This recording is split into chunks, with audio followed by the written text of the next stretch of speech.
Não confunda preocupação, ou para ser mais enfático, pré-ocupação com preparação. Não, eu não estou ansioso, eu só estou me programando, eu só estou planejando, eu só estou tentando me antecipar. Não. Existe uma diferença de preparação para preocupação. A preocupação te deixa exausto antes do gigante chegar. A preparação te prepara para quando ele chegar. Então, como que é o preparo? O preparo é você se ferramentar, se encher. Você está pronto para algo. E a preocupação? Você não faz o que precisava fazer, não se enche do que precisava se encher. Você não está preparado para o que precisava se preparar. Mas a sua mente está desesperada por algo que ainda nem chegou. Cara, eu estou preocupado com esse ano, eu estou preocupado com esse mês, eu estou preocupado com esse contrato, eu estou preocupado com esse negócio, eu estou preocupado com essa reunião, eu estou preocupado com essa ligação que eu recebi, eu estou preocupado com o que vão falar, eu estou preocupado. Ei, irmão, guarda isso. Uma pré-ocupação te deixa cansado antes do gigante. Uma preparação te deixa pronto para o gigante.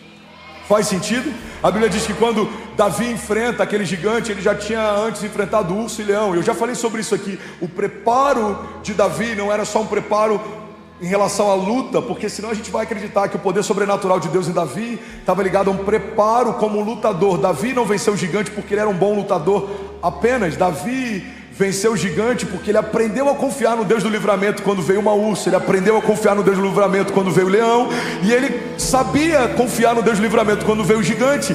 A história do preparo de Davi não fala sobre um lutador de MMA sendo preparado com animais para quando fosse lutar com o seu maior opositor. A história de Davi fala sobre o preparo de um homem de Deus que aprendeu a confiar no meio de animais e algumas retaliações quando ninguém via, para que estivesse pronto para confiar de novo em Deus quando todo mundo estivesse olhando. Irmão, o seu preparo muitas vezes acontece em meio a ambientes de invisibilidade. Ninguém está vendo. Mas quando todo mundo precisar ver, você está pronto. Eu não lembro de quem é essa frase, mas eu amo ela. E o autor diz o seguinte: me perguntaram certa vez quanto tempo eu demoro para preparar um sermão, e a minha resposta foi: leva uma vida inteira. Quanto tempo, pastor, para preparar o sermão de hoje? Uma vida inteira. Comecei a lidar com medo quando me converti, lido com ele até hoje e vou lidar até o último dia da minha vida. O medo está ao redor de todo mundo. Se eu falar para você que o medo não bate à minha porta, eu sou um mentiroso. Mas eu tenho desenvolvido a habilidade de não aceitá-lo como um conselheiro. O medo bate à porta de todo mundo todos os dias. Bateu a porta do coração de Jesus. A Bíblia diz que quando ele está próximo de ser entregue, ele faz uma oração e ele fala: Pai, se possível for, afasta de mim esse cálice, mas todavia seja feita a sua vontade. Irmão, a questão não é o que o medo tenta fazer com a gente, a questão é como a gente reage com aquilo que o medo faz. O medo tentou desanimar Jesus, mas Jesus coloca aos pés do Pai dele toda a sua ansiedade. A Bíblia diz que ele chega ao ponto de ter o que alguns médicos podem considerar, clinicamente falando, talvez uma crise de pânico. Jesus transpira sangue. Segundo a medicina, é o quadro de maior estresse que o ser humano pode dar antes de desligar o seu sistema nervoso. Irmão, ele transpirou sangue, ele estava, segundo o próprio Jesus, sentindo uma angústia mortal. Jesus chama os seus discípulos e ele fala: eu sinto uma angústia mortal, orem comigo. O homem que ensinou o Pai Nosso, o verbo vivo, sente angústia. Por quê? Porque a morte bate a porta. A preocupação de Jesus não era com a morte, porque senão a gente vai acreditar que Jesus ficou abatido mais do que os mártires que vieram depois dele. A preocupação de Jesus era com o afastamento entre ele e o Pai. Pela primeira vez na história, quando ele tomasse o cálice do jugo, quando ele recebesse sobre si o juízo, quando ele recebesse sobre si o nosso pecado, ele deixaria de ser um com o Pai e ele seria pecador. É por isso que em toda a Bíblia Jesus chama Deus de Deus, mas naquele momento ele chama Deus de Pai, mas naquele momento, pela primeira vez, a gente vê Jesus chamando Deus de Deus. Eu só falo o que eu ouvi o meu Pai falar, eu só faço o que eu vejo o meu Pai fazer. A oração: Pai nosso que estás nos céus. Você é bom, não, bom é o Pai que está nos céus. Mas quando ele se torna pecado, ele fala: Deus meu, por que me desamparaste? Quando Jesus recebe o pecado, ele deixa de ser um com o Pai, e agora Deus para ele se torna Deus. Por quê? Porque ele se torna pecado. A Bíblia diz que aquele que não cometeu pecado se fez pecado por nós, para que nós fôssemos feitos justiça de Deus. O autor da oração do Pai Nosso deixou de chamar a Deus de Pai, para que nós pudéssemos chamá-lo de Pai. Irmão, guarda isso: o único Filho de Deus se fez homem para que todos os homens pudessem ser feitos filhos de Deus. Essa é a graça do Evangelho. Você está comigo ainda? Diga amém. Então ele transpira sangue, ele sente uma angústia mortal. Está tudo bem sentir medo, mas não tem nada bem, não está nada bem domesticar o seu medo. Gigantes foram feitos para serem vencidos, não domesticados. O meu problema, o meu câncer, a minha dívida, não chama de seu o que Jesus já levou sobre ele. Há mais de 2000 anos atrás, a Bíblia diz que Ele levou sobre si o nosso jugo, o nosso juízo, as doenças, as enfermidades, e fez de todo o inferno um espetáculo público triunfando sobre eles na cruz. Eu não sei você, mas a minha vontade é de correr nesse auditório, irmão. Minha vontade é de pular nesse amanhã. Alguém comigo aqui? Aleluia! Aleluia! Então guarda isso.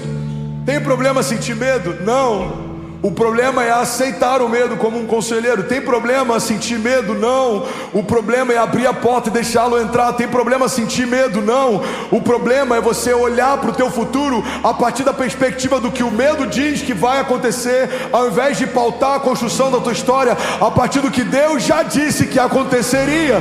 Tem problema sentir medo? Não. O problema é você esquecer que medo é um sentimento. Sentimentos passam, mas as minhas palavras permanecerão para sempre, diz o Senhor. Então quando eu trago sentimento como sentimento e um princípio eterno como princípio eterno, todo sentimento passa, mas a minha fé está ancorada em uma palavra eterna. Deus é por nós, quem será contra nós? O Senhor é o meu bom pastor, de nada eu terei falta. Ele me faz andar em pastos verdejantes, Ele me traz paz, Ele me guarda, Ele me guia, Ele provê, Ele me livra, Ele me salva, Ele me respalda. Deus é por nós, quem será contra nós? Ele me ungiu, o Senhor me ungiu para profetizar a liberdade aos cativos e a restauração de vista aos cegos. O Senhor me ungiu e me chamou para anunciar o ano aceitável do Senhor. O Senhor é bom e a sua misericórdia dura para sempre. Preciso me encher das verdades de Deus, para que quando o medo bata, seja uma verdade que abra. Para cada expressão de medo, uma expressão da verdade. Guarda isso, irmão. Uau, estou feliz de estar aqui. Alguém está feliz de estar aqui nessa manhã? Para cada expressão de medo, uma expressão da verdade. Medo de fracassar, uma expressão da verdade. Em Cristo somos mais do que vencedores. Uma expressão de medo: eu não vou ter para pagar, vai faltar a despensa, as contas, meu Deus, o negócio. Filipenses 4,19, uma expressão da verdade: o meu Deus suprirá todas as necessidades de vocês segundo as suas riquezas em glória.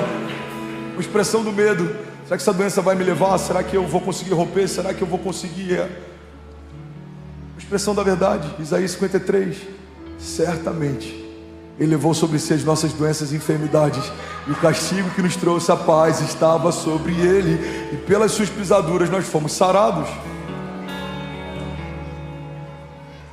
A questão não é se o medo vai bater a porta.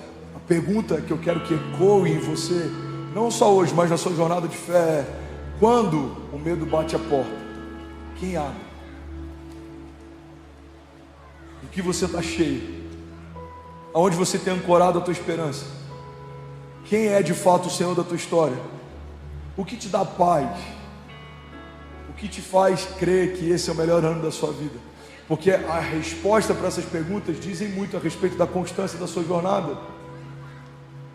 Eu conheço homens que a paz que eles têm é no saldo da conta bancária. Irmãos, guarda isso. Tem bilionários que se suicidam quando se tornam milionários. Por mais que seja ridículo para quem olha de fora de forma sistemática, para quem fez do dinheiro o centro da sua segurança, a ausência dele gera um medo absurdo. Alguns não conseguiriam gastar toda a sua fortuna mesmo se esbanjassem, mas tiram a própria vida se perderem parte dela. Por quê? Porque fizeram da sua fortuna a sua segurança. Bíblia diz que onde está o teu tesouro, lá está o teu coração.